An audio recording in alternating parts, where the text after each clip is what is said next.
አሰላሙ አለይኩም ረህመቱላሂ ወበረካቱ። ውድና የተከበራችሁ የቻናል የተከታታይ ቤተሰቦች እንደምን አላችሁ? ከኔ ጋር አልሐምዱሊላህ። በያላችሁበት ዓለም ዳርቻ አላህ ይጠብቃችሁ። ሙስሊም ክርስቲያን ወገኖቼ አላህ ሀገራችንን ሰላም ያደርግልን፣ አንድነትን፣ ሰላምን፣ ፍቅርን፣ መተሳሰብን ይስጠን ያ ረብል ዓለሚን። ያ ረብ የወለዳችኋቸውን ልጆች አላህ ጧሪ ቀባሪ አያሳጣችሁ፣ አላህ ያሳድግልን፣ አላህ ያሳድጋቸው። አድርገውም ደግሞ ለቁም ነገር። በነገራችን ላይ ይቺ እናታችን በጣም ነው እኔ እንጃ ጦሳይቱ ጀማል ይዟቸው ሲቀርብ ጥያቄ ቃለ መጠይቅ እያደረገላቸው እና ያው የሀገራችን እናቶችን ውሏቸውን ይጎበኛል። ዛሬ ደግሞ ያቀረባቸው እናት በጣም ልብ የሚሰብር አሳዘነችኝ። ወላሂ ይች እናት አቤት አቤት ወላሂ ሱብሃነላህ። እናት ሲደክም ልጅ ነው የሚጦረው። ቋሪ ቀባሪ ድክም ሲላት ገላዋን አጥቦ አጉርሶ ተንከባክቦ ወግም ያለበት ያው ነው፣ መሆንም ያለበት ያው ነው አይደለም። የሁላችንም የማይቀር ነውና እርጅና አይቀርም። የሚያምረው ልጄ ልጄ ብለው መቅበር ሳይሆን እናቴ እናቴ ብለው ወጉም እንደዛ ነው። ያው አጀሉ የሰው ልጅ በአላህ እጅ ነው። የማንኛችንም አጀል የሰው ልጅ ያው ሞት በአላህ እጅ ነው እንጂ በሰው እጅ አይደለም። የፈለገውን ሰሪ ነው አላህ። ግን የዚች እናት ሀዘን በጣም ልብ ይሰብራል። ሱብሃነላህ። አንዳንድ ሴቶች ወንዶችም አሉ ግን ታልተስማሙ መኖር ካልተቻለ አብሮ ተግባብተው ጭቅጭቅ ንትርክ ተበዛ ተመካክረው የሰው ልጅ ታይጋጭ አይኖርም። ማንም ማርና ቅቤ ሆኖ የሚኖር የለም። ግጭት አለ። አንደኛይቱ እሳት ትኮን እሱ በረድ እሱ ቁጣ ሲያበዛ እሷ በረድ ብላ። እናቶቻችን ሞት የሚለያቸው አንዳንድ እናትና አባት ስንት ልጆች ወልደው የልጅ ልጆች ሁሉ አፍርተው በመቻቻል ነው፣ ተቻችለው ነው ማንኛውም ሰው እና ይቺ እህታችን ይቺ እናታችን እንደዚህ ባዘንን ግብግብ ብለዋል እና ደሴ ነው የሚኖሩት። በአንድ ቀለሊት ሚስቱን ልጅን ስትጨቀጨቀው በማንም ቀን ይጨቃጨቁ ነበር፣ ይነዛነዛሉ። እቤቱ እኮ ሂጄ እኔን ተይ ጥሩ አይደለም ልጅን ጭቅጭቅ አይበዛ አታርጊበት ምናምን ብዬ ስጠይቃት እኔን እንደ ጥላት ነው የምታየኝ አሉ። አቤት ያም ሆኖ ቤቱ እኮ ሂጄ ምግብ እንድበላ ልቤ ይሻ አይለኝም። ጎርሼ ለመምጣት እሱ ጋር በቃ ይከፋዋል። በቃ እኔን ስታይ ጥሩ አይመጣም እያልኩኝ ለልጄ ስል እስኪ ልጄ ይኖር እኔ ምንም አይደለም፣ የልጄ ደስታ የልጄ መኖር ለእኔ አለሜ ነው እያልኩኝ ብዙ ነገር እልነበራሉ። ግን በአንድ ቀን ሌሊት በተኛበት እንግዲህ ሁለት ልጆች ወልዶላታል ይሄ ልጅ። ልጆቿ በተኙበት እሷ ልብሶቿን አዘጋጅታ ምን ብላ ሻንጣዋን ሞልታ እሱ በተኛበት እራሱን መታ ህይወቱን አጠፋችው። ልብሶቿን ይዛ ወጥታ እንደገና ለፖሊስ ጣቢያ እጇን ሰጠች። አሁን ስንት ዓመት ነው? 18 ዓመት ጽኑ እስራት። ከዛ በኋላ ልትፈታ ማለት ነው። እኔ እንጃ ተሰማው እምባዬ ነው። እንደዚህ እምባዬ አለቀስኩ ወላሂ። እናትዬቱ አሳዘኑኝ። እናት ያላችሁ ሁላችንም እናት አሉን። እናት በልጅ ሀዘን አሁን እኔ ሴቷ ልጁ የሱ ሴቷ ልጁ ጋር እና አባቷ ጋር ሲጨቃጨቁ ታያለች ሁልጊዜ። አባቴን ለምንድን ነው የምትናገሪው? እንደዚህ ነው አባትሽን እገለዋለሁ አልሰደውም ስትል ለምንድን ነው የምትገይብኝ ምናምን ስትላት ዝም በይ አንቺንም ተተናገርሽ እንደዚህ ብላለች ብለሽ አንቺን ነው መጀመሪያ የምገልሽ ብላ አስፈራርታታለች። ያው ልጅቷ እናቷን አትፈልግም፣ በጣም ቂም አለባት። አሁንም አትፈልጋትም እና አባቴን ገደለችው እያለች ይኸው እኔ በደካማ ህፃን ልጅ ትተው ነው የሄዱት። አሁን ኬጂ ነው የሚመረው። እሷ ትልቋ ስንተኛ ክፍል ነች? ትንሽ ናት። ያው እሷም ገና ራሷን እንኳን እንትን ማለት አልችልም። እና እንደዚህ ብለው ሲያወሩ ወላሂ ጀማል ጦሳ ዩቱብ እሱ ላይ ሄዳችሁት ታሪኩን ማለት ነው። በጣም ነው ያሳዘነኝ፣ በጣም ነው ያሳዘኑኝ እነዚህ እናት እንደ አይነት አረመኔ። ሱብሃናላህ እንኳን የልጇን አባት ማለት ነው እንኳን የልጇን አባት ልጆች ወልዳለት ካልተስማሙ እኮ ተለያይተው ልጆቻቸውን እየተንከባከቡ ፍቅር እየሰጡ ለልጆቻቸው ማለት ነው በውጭ ሆኖ መኖር ይቻላል እኮ አይደል እንዴ?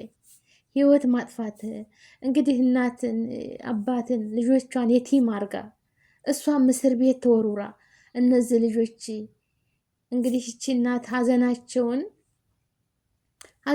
እኮ በቅጥ አልተወጡም። በቃ እየተንከራተቱ አሁን በጉሊት ስራ እየሰሩ ነው የሚያሳድሯቸው። ጉሊት ከሰኞ ገበያ ሮቢት፣ ከሮቢት እዛ በቃ እየተንከራተትኩ ነው ማሳድጋቸው። እንዴት ብዬ ልቀመጥ አይቻልማ እያሉባቸው ሲረግፍ በጣም አሳዘኑኝ ወላሂ። አቤት ጭካኔ! እውነታቸውን ነው። ህፃን ልጅ ይዘው አዛናቸውን ጥርሳቸውን ነክሰው ቁጭ ቢሉ ሁልጊዜ እያለቀሱ ልጅ ምግብ ስጭኝ እማዬ ሲል የለም ከየት ላምጣ አይባልም። አይፈሃሙም ልጆች አይገባቸውም። ግን እናትየዋ የዘላለም እሳት በስ ይኖራል ትንፋሻችን እስካለች ድረስ አዘናቸው እያብሰለሰላቸው አንድ ፍሬ ልጃቸው እማዬ አረፍ በይ እኔ ስንት ተሰቃይችን ያሳደግኩት አሉ። ስንት ተሰቃይቼ አሳድጌ የደረስኩልሽ እናቴ ታርፊያለሽ፣ እማዬ ታርፊያለሽ። በፊትም በጉልበት ስራ ነው እሱን ታሳድገው አሉ። እና አሳድገ ዛሬ ለቁም ነገር አግብቶ ልጅ ወልዶ እየኖረ በፊት እሱም ትምህርቱንም የጨረሰው የጉልበት ስራ እየሰራ ነው አለች። ግን አሁን ስራ ይዞ ተቀጥሮ እየሰራ እያለ ቤተሰቡን እየመራ ለእኔም እየጠየቀኝ እያለ ድንገት ወሰደችው ሚስቱ የልጆቹ እናት ብለው ሲያለቅሱ በጣም ነው ልብ የሚሰብረው። ያ አላህ ከእንዲህ አይነት ፈተና አላህ ይጠብቀን፣ አላህ ይጠብቃችሁ። ወላሂ መነጋገር እኮ አለ። የሰው ልጅ መኖር ካልተቻለ 10 እኮ ወልደው ይለያያሉ። በቃ ታልተግባቡ ታልተስማሙ አንቺም የራስሽ ሁሉም እኮ የራሱ አለ። በቃ ግን ልጅ ስላላቸው በልጆች ምክንያት ይገናኛሉ አይደለ? ይጠያየቃሉ በሁሉም ነገር። በነገራችን ላይ የተዋለደ ሰው ርቆ አይረቅም፣ ቤተሰብ ነው። ልጅ ከሌለ ግን ከነ መፈጠሯ አያስታውሳትም፣ አታስታውሰውም። ከነ ቤተሰቦቹም አይገናኙም። በቃ ሀላስ ምንም እነሱን የሚያገናኛቸው ነገር የለም። ግን ልጅ በመካከል ካለ 2 ልጆች አላቸው። 2 ልጆቻቸውን እየተመካከሩ በትምህርት በወጫቸው በሁላቸው እንዳውም የአባትም የእናትም ፍቅር ሳያጡ ለነገ ጥሩ ዜጋ የሀገር ተረካቢ ልጆች ያፈራሉ። ግን አሁን ልጅቱ ስላሳየችው ልጅቱ ተመቀበሩ በፊት ልጁ አባቷ አሳዩኝ ተየው ተብላ አይተዋለች። እና ያንን ባየች ሰዓት አሁን ድረስ አይምሯ እየተረበሸ ነው። አትረሳም። ብዙ ጭንቀት አለባት። ትነሳለች።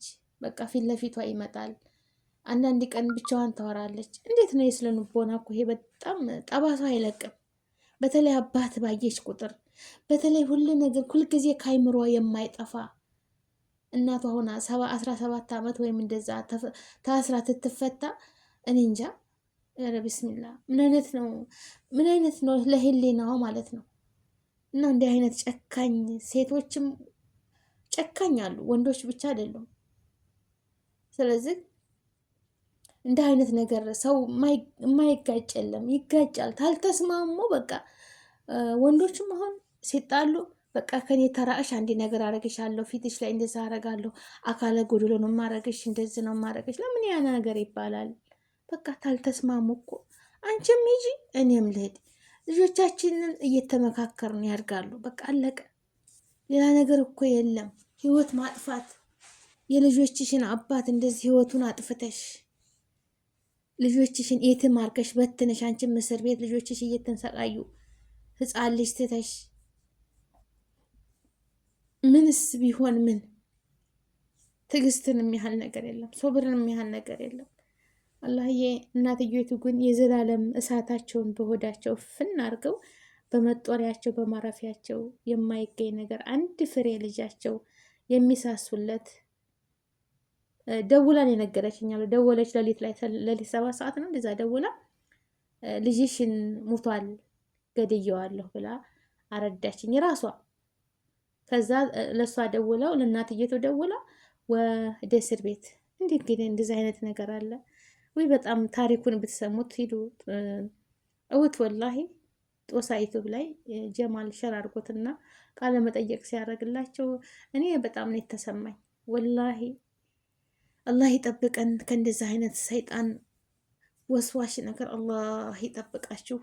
አላህ ነጃ ይበላችሁ። ለማንም ለምንም ይሄ እኮ መፍትሄ አይደለም።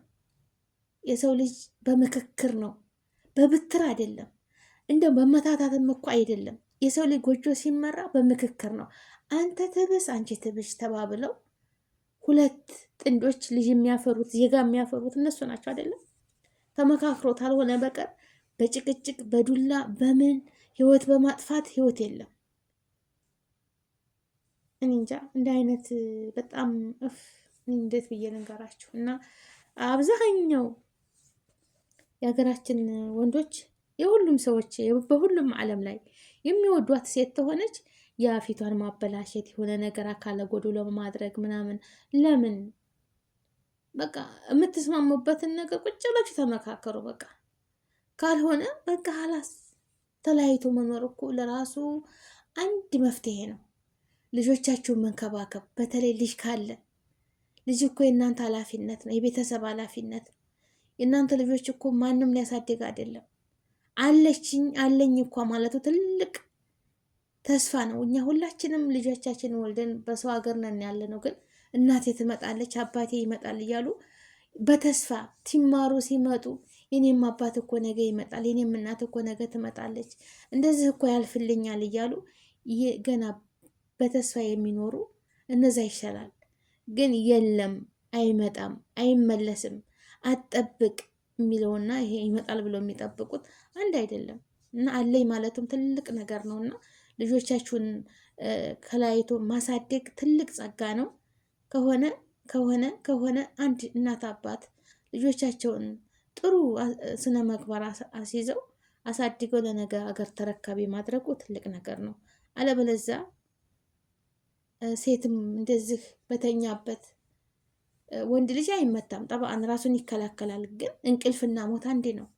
እንቅልፍና ሞት አንድ ነው። በእንቅልፍ ሰዓት እሷ አስባበታለች፣ እሷ አላሰበበትም። አገራማን ነው ብሎ በተኛበት እንደዛ አርጋ መግደሏ።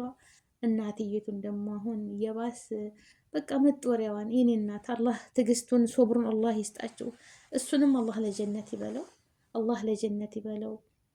እናትየቱንም አላህ ረጅም እድሜ ሰጥቷቸው የእሱን እናት ማለት ነው ልጆቹን አሳድገው ልጆቹ ትልቁም ነገር ላይ ትምህርታቸውን ተምረው አያቴ አላህ ረጅም እድሜ ይስጥሽ ብለው ዱዓ የሚያደርጉ ያደርጋቸውና አላህ እድሜ ይስጣቸው። ያው አላህ ሳይደግስ አይጣላም።